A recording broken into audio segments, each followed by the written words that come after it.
హైదరాబాద్ లో హైడ్రా ప్రజావాణి కొనసాగుతోంది. సాయంత్రం 6 గంటల వరకు వినతి పత్రాలు స్వీకరించనున్నారు అధికారులు. హైడ్రా కమిషనర్ తో తమ సమస్యలను చెప్పుకోవడానికి క్యూ కడుతున్నారు జనం. అటు టోకెన్ పద్ధతిలో బాధితులను పంపిస్తున్నారు సిబ్బంది.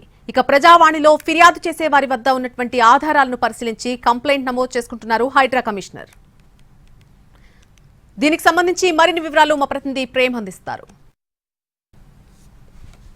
నేడు బుద్ధభవన్లో హైడ్రా ప్రజావాణి నిర్వహిస్తున్నారు. అయితే హైడ్రా ప్రజావాణి ప్రారంభించిన తర్వాత మూడోసారి ఈ యొక్క ప్రజావాణి కార్యక్రమాన్ని కూడా నిర్వహిస్తున్నారు. అయితే హైదరాబాద్ ఔటర్ రింగ్ రోడ్ పరిధిలో ఉన్నటువంటి అనేక ప్రాంతాల నుంచి కూడా ఈ యొక్క హైడ్రాకు చాలా మద్దతు పెరుగుతుందని కూడా చెప్పుకోవచ్చు. అయితే ముఖ్యంగా గత కొంతకాలంగా ఎన్నో ఏళ్లుగా ఉన్నటువంటి అనేక సమస్యలు కూడా అంటే అక్కడ స్థానికంగా ఉన్నటువంటి అధికారులకు తెలియజేసినప్పటికీ కూడా వారి నుంచి ఎలాంటి స్పందన దొరకకపోవడంతో ఇప్పుడు హైడ్రాను కూడా ఆశ్రయిస్తున్నారని కూడా చెప్పుకోవచ్చు. హైడ్రా ఏర్పడిన తర్వాత ఈ యొక్క అమీన్పూర్ లాంటి ప్రాంతాల నుంచి కూడా అనేక కంప్లైంట్లు కూడా వస్తున్నాయని కూడా చెప్పవచ్చు. అయితే ఇప్పటికే ఈ యొక్క హైడ్రా ప్రజావాణి ఏర్పాటు చేసిన తర్వాత అంటే ఈ నెల జనవరి 6వ తేదీన మొదటిసారి హైడ్రా ప్రజావాణి కార్యక్రమాన్ని కూడా ఏర్పాటు చేశారు. ఆ తర్వాత రెండో వారం పబ్లిక్ హాలిడే ఉండడం నేపథ్యంలో మరొక వారం కూడా ఈ యొక్క హైడ్రా ప్రజావాణి నిర్వహించారు. ఆ తర్వాత ఈరోజు మూడోసారి కూడా ఈ యొక్క హైడ్రా ప్రజావాణి కార్యక్రమాన్ని కూడా ఏర్పాటు చేశారు. అయితే హైడ్రాకి ప్రజావాణికి వచ్చిన తర్వాత ఇక్కడ ఏదైతే అంటే ఎక్కువ మొత్తంలో కంప్లైంట్లు వస్తున్న నేపథ్యంలో కూడా వారందరితో కూడా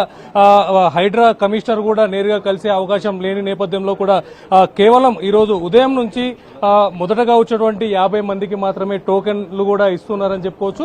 అయితే ఈ యొక్క టోకెన్ సిస్టమ్ ద్వారా కూడా సీరియల్ ప్రకారం కూడా వారి యొక్క బాధితులకు వారి వెంట తెచ్చుకున్నటువంటి ఆధారాలతో ఈ యొక్క కార్యక్రమాన్ని కూడా అంటే హైడ్రా కమిషనర్ దృష్టికి కూడా తీసుకెళ్తారు. అయితే మనం ప్రస్తుతం చూస్తున్నాం ఇక్కడ ఏదైతే హైడ్రాకు వచ్చి ఫిర్యాదు చేసేటువంటి వారికి ఈ యొక్క ఏదైతే టోకెన్స్ ఇస్తున్నారు అంటే ఆ టోకెన్ నెంబర్ తో పాటు వారి పేరు అట్లాగే మొబైల్ నెంబర్ అడ్రస్ దాంతో పాటుగా కూడా వారు ఏ ప్రాంతం నుంచి వచ్చారో అలాగే వారు ఏ అంశం పైన కంప్లైంట్ ఇస్తారనే అంశాన్ని కూడా దీంట్లో నోట్ చేసుకున్న తర్వాత హైడ్రా కమిషనర్ దృష్టికి కూడా తీసుకెళ్తున్నారు. ఈ యొక్క హైడ్రా ప్రజావాణికి వచ్చి వెయిట్ చేసినటువంటి బాధితులతో కూడా మాట్లాడే ప్రయత్నం కూడా చేద్దాం. సార్ ఎక్కడి నుంచి వచ్చారు మీరు? మేము అమీన్పూర్ నుంచి వచ్చామండి. ఈ సమస్య ఏంటండి? మా ఇక్కడ ఉన్న సమస్య ఏంటంటే అన్ని చెరువులు అందరు చెరువులను కబ్జా చేస్తే చెరువే మా ప్లాట్లను కబ్జా చేసింది. రివర్స్ గేర్ ఇదంతా మా ప్లాట్లకు 93.15 ఎకరాలు ఉండాల్సిన చెరువుని డ్రైనేజ్ నింపి మొత్తం మా ప్లాట్లన్నీ 460 వరకు చేసి ఇరిగేషన్ వాళ్ళు అందరూ ఇంతే సంగతులు మీకు ఇంతే సంగతులు అని చెప్తున్నారు.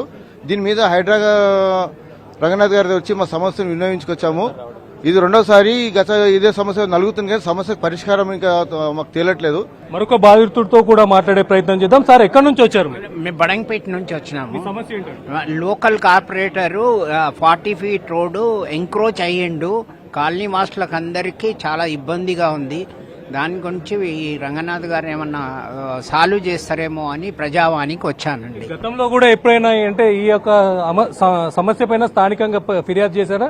స్థానికంగా లోకల్ మున్సిపల్ ఆఫీస్ కు ఫిర్యాదు చేస్తే లోకల్ అతను ఆనంద్ రెడ్డికే సపోర్ట్ లోకల్ కార్పొరేటర్ కు సపోర్ట్ చేస్తున్నారు.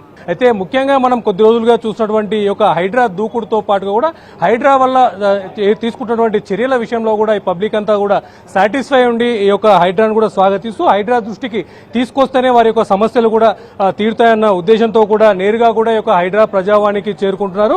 హైడ్రా ప్రజావాణిలో నేరుగా హైడ్రా కమిషనర్ రంగనాథ్ దృష్టిలో పెట్టి ఈ యొక్క సమస్యను కూడా తీర్చుకుంటామని చెప్పేసి వారి యొక్క ధీమాను కూడా వ్యక్తం చేస్తారు. కెమెరా పర్సన్ సీతారాం బాబుతో ప్రేమ్ కుమార్, ఎన్టీవీ, హైడ్రా.